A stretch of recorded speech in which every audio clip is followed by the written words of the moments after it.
أجل فرجا. أحسنتم.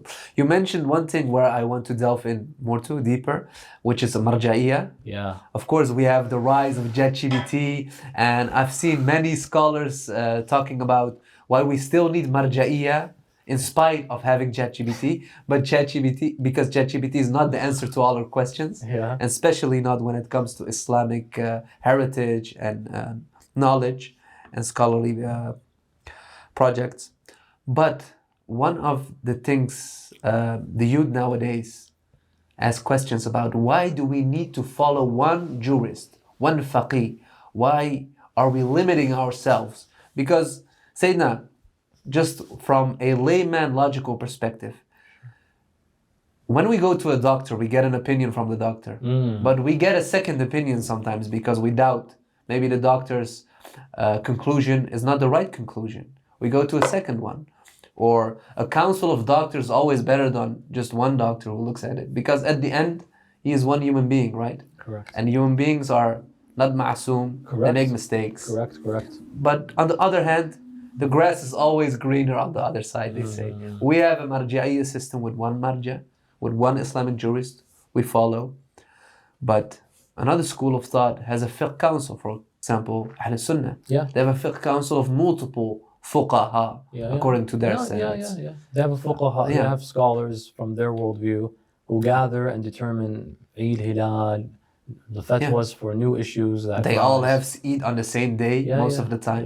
We don't have it. That's the symptom of having one marjah. Right? You raise a good point. It's because, look, on the outset, I can understand people might say, well, 2 heads are better than 1, man. If what about 3 heads? If 4 people come together and agree on some issue, that's using the power of 4 great thinkers on one issue. Wouldn't that issue become more clear? There's more confidence, more strength behind it. We celebrate Eid on the same day. For example, and then those who come from the non-Shia school of Ahl Bayt, like in Saudi Arabia, they have a fiqh council. And Al-Azhar of Egypt, they'll have multiple people come and say, regarding Bitcoin, the following conclusion is the fatwa. So why don't we have that? The marja'iyya concept roots itself in the Holy Quran, that if we are ignorant on matters in our life, then we refer back to Ahl al-ilm. Ahl means the people of knowledge. Now, in life, why can't I take the opinion of multiple of ahali al-ilm? Why do I have to bind myself to one? Because no 2 people in earnest will have the same conclusion. On most issues, they probably will. No one's going to deny the metric of purity, in that tahara for certain liquids needs 2 washes of flowing water. Others needs 1, but maybe with like a rinsing. These things are musallam. The ahkam of the Holy Quran are quite clear. So a vast majority of the opinion of the ulama from the school of Ahlul Bayt, whether you look at the marajah of Najaf or Qom or Tehran or Mashhad, or they may be in Karbala or Baghdad, wherever throughout the centuries, from the likes of Sheikh Tusi all the way Kulaini to the very end, all of them, there's a consensus. Major consensus. Now some might say, but how come they have a difference of, does ghusl yawm al-jum'ah compensate for wudu? Khu'i had a different opinion than Sayyid Ali Sistani. May Allah bless them and prolong Sayyid Sistani's life and bless all the marajah that have left us. Ameen. In this case, it's because no 2 scholars in the more comprehensive issues, especially in the newer issues, again, Bitcoin and what have you, cloning and let's say stocks and business related things like of that nature, interest connected concerns jurisprudentially, will have the same what we call al-mabna al-fiqhiyya. They might have a different metric in determining the following fiqh ruling. If their metric differs, their way of istidlal, then they're going to have different conclusions at the end of the day. Get 5 of these people who all have 5 different metrics of determining jurisprudence. How can they agree on one thing if they all have a different way of attaining the conclusion? I'll give an example. Ayatollah Sayyid al-Khoi had a specific way of validating narrations that would then conclude hadith X is either sahih Or da'if. or da'if Yeah. or acceptable but not a hujjah on me. Mu'tabar, majhul, etc. Whereas Sayyid Hussein al-Barujurdi, qaddasallahu sirra, before Sayyid al-Khou'i by a few years, they've also met each other. Sayyid Hussein is a senior to Sayyid al-Khou'i, had his own unique approach.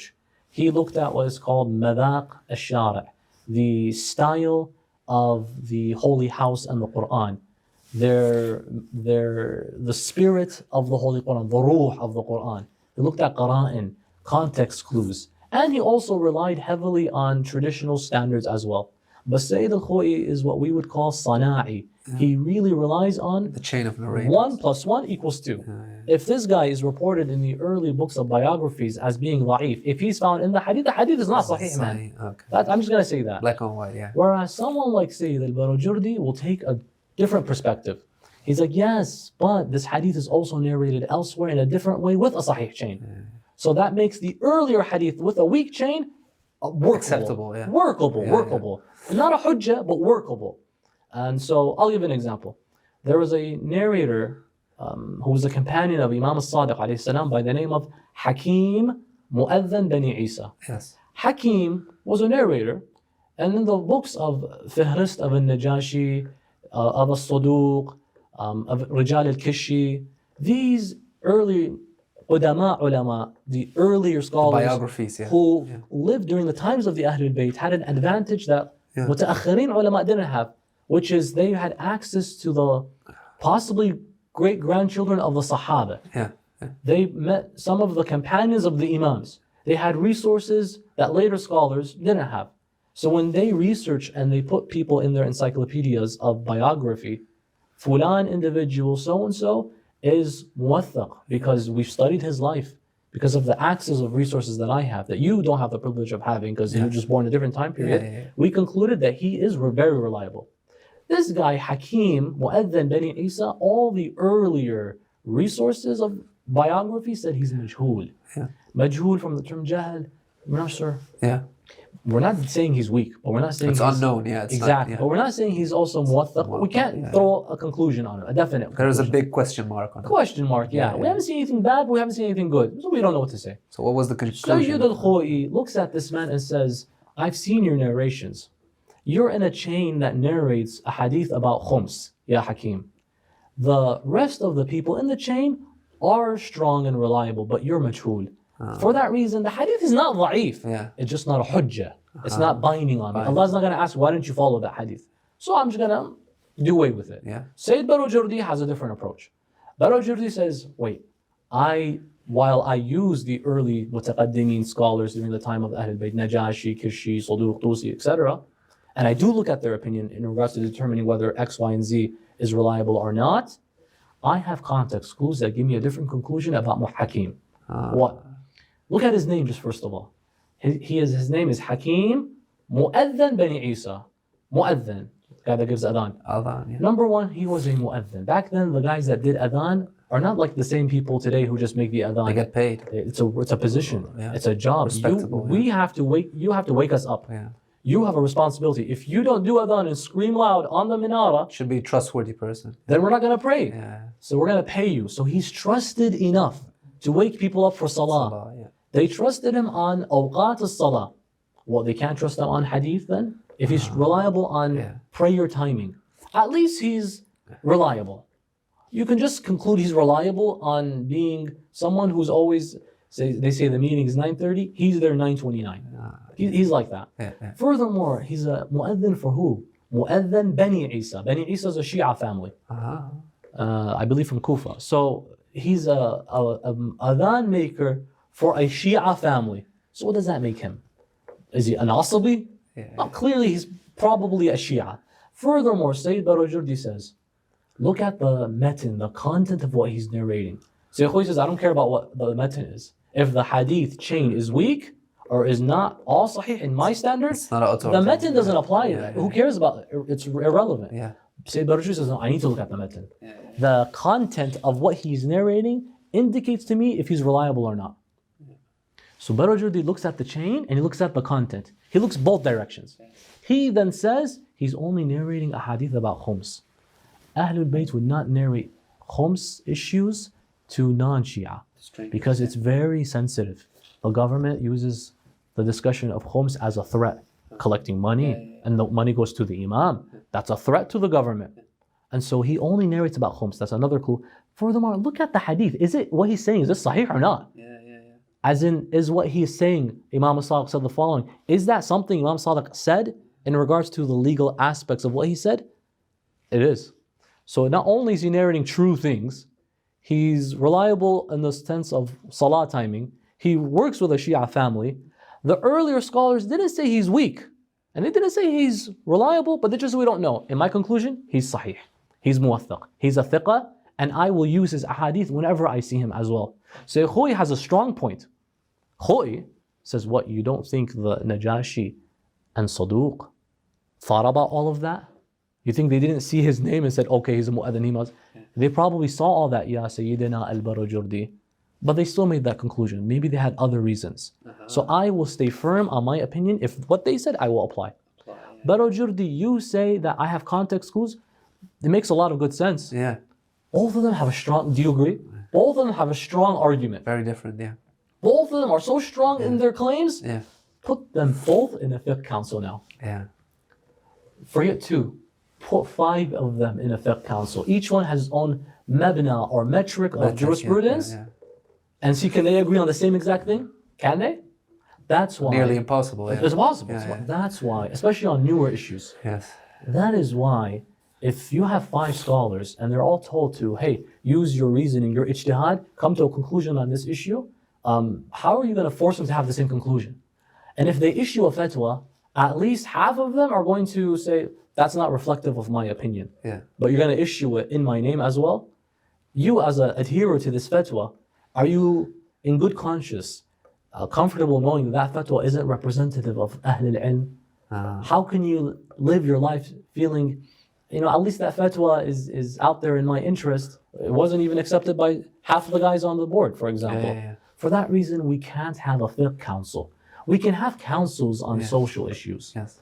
We can have councils on modern decisions that concern society, community, but on the intricacies of usul al-fiqh, it's a complicated one. Sayyid Ali Sistani, by the way, he studied under both of these ulama. MashaAllah, got best. He has the Sana'iyya of Sayyid al-Khoi and the Madaq al-Shari' or al-Qara'in of Sayyid al-Barajurdi, and together he uses both of these aspects. That's why in his book by our teacher, Sayyid Munir al-Khabbas, Hafidhullah, in Al-Rafid fi Ilm al-Usul, many of his opinions involve Sayyid al-Khoi and involve Sayyid Barajurdi. His, for example, definition of Usul al-Fiqh is not the same definition of Sayyid al-Khoi. Even though he got ijazah ijtihad from Ayatollah Khoi, his opinion of Usul al-Fiqh, the meaning and definition, is Barajurdi's. Al-Hujjah fi al-Fiqh. Amazing. Ta'rif ilm al-Fiqh, Usul al-Fiqh is Al-Hujjah fi al-Fiqh. Al-Hujjah means the proof of fiqh is the definition of Usul al-Fiqh. That's Barajurdi's opinion. But he takes so much of Sayyid al-Khoi's opinions as well. That's Sayyid Ali Sistani. Now take him and bring another alim from Qum, Ayatollah Sheikh Wahid al-Khurasani, who has his own style. Okay, throw them in a fiqh council, add 5 more scholars in good heart. Could you say they'll agree to the same exact thing? No. Nearly impossible. No. But how can we not do it and the Sunni school of thought can? What's the difference? There's going to be a lot of conforming. There's going to be a lot of conforming. Okay, I'll just conform to the majority. It'll be a shura, a democracy. This was the fiqh ruling by Allah based on democracy. So would you say they're more flexible on giving in, on accepting? As much as I have utmost respect to all ulama, by the way, all ulama of the Quran, ulama of fiqh, ulama of usul al-fiqh, absolutely. Absolutely. You have to say, is this reflective? Fiqh is what? It's not just rules, it's God's expectation. Expectation, yes. Are you sure that this is reflective of God or is it reflective of a majority? We don't want saqifa or micro saqifa to happen just because the majority felt. I don't want to hear that anymore. So, exactly. أحسنتم Sayyidina al-Aziz. We enjoyed this thoroughly. And it was a bit detailed, I understand. A bit detailed, very, very, very detailed, but alhamdulillah.